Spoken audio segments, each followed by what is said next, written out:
All right, today we're going to pull back the curtain on one of Python's most powerful, yet often misunderstood, features, generators. Seriously, these things are like a memory-saving superpower, especially when you're dealing with massive amounts of data. So let's dive in and see how they work. You know the feeling, right? We've all been there. You've got this giant log file, a massive CSV, some huge data set you need to crunch. You write your script, you hit run, and then bam! Everything grinds to a halt, and you're just staring at that dreaded memory error. It's such a classic, frustrating problem when your data is bigger than your computer's memory. So this really shows the two paths you can take. On the one hand, you've got the old way. Trying to stuff the entire file into memory at once with something like read lines. And if that file is bigger than your RAM, well, game over. But the generator approach on the right is way, way smarter. It's like creating a smooth-flowing pipe, reading the file just one little piece at a time. This keeps your memory usage incredibly low and lets you handle files of pretty much any size. So what's the secret sauce here? What's the magic behind all this? It really boils down to a single, powerful keyword, yield.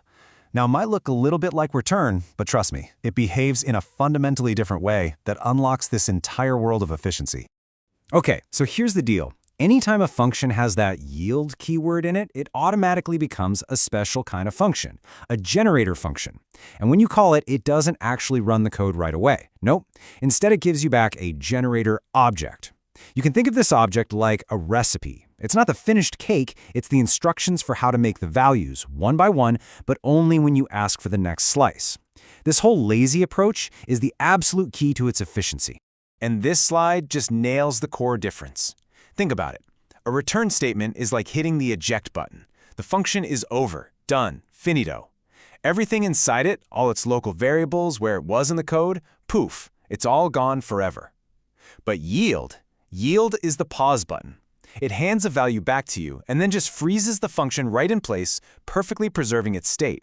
It remembers everything, just waiting for you to say, okay, let's go again. Let's just walk through this cycle step by step. First, you call your generator function, and that gives you the generator object, the recipe. Then, when you're ready, you call next on it.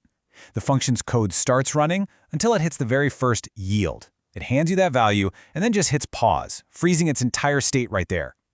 The next time you call next, it wakes up in the exact same spot and keeps going until it hits the next yield.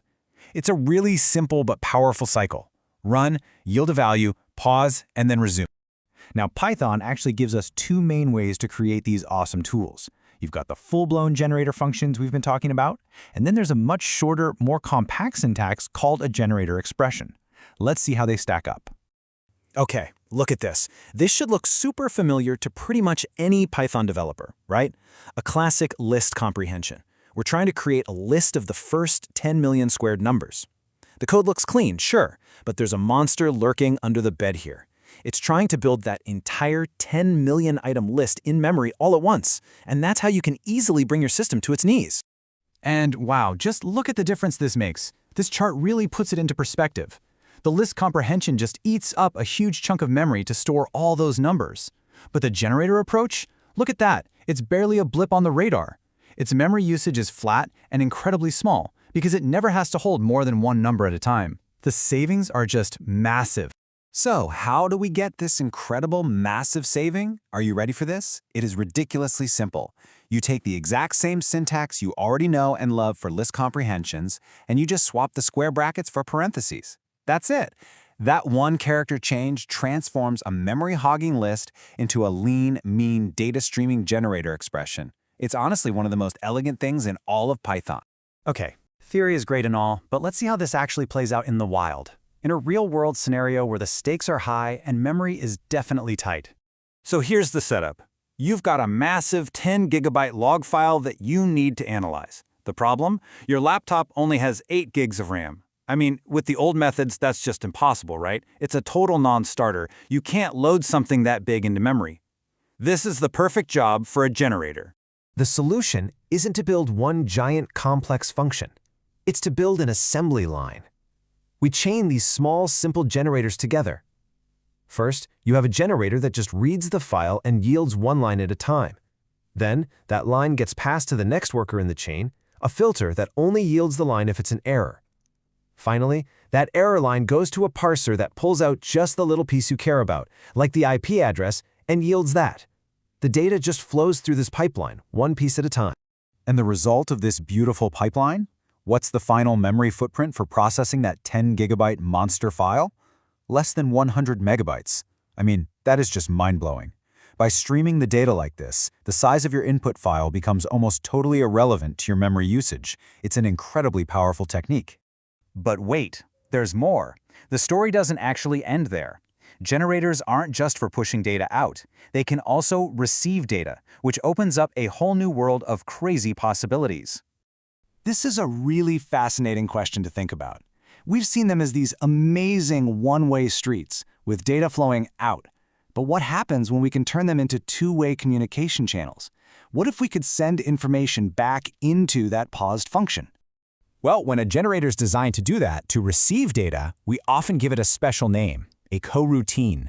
By using a method called .send, you can literally push a value back into the generator right to the spot where it's paused. This allows for this incredible dynamic back-and-forth conversation with your function while it's running.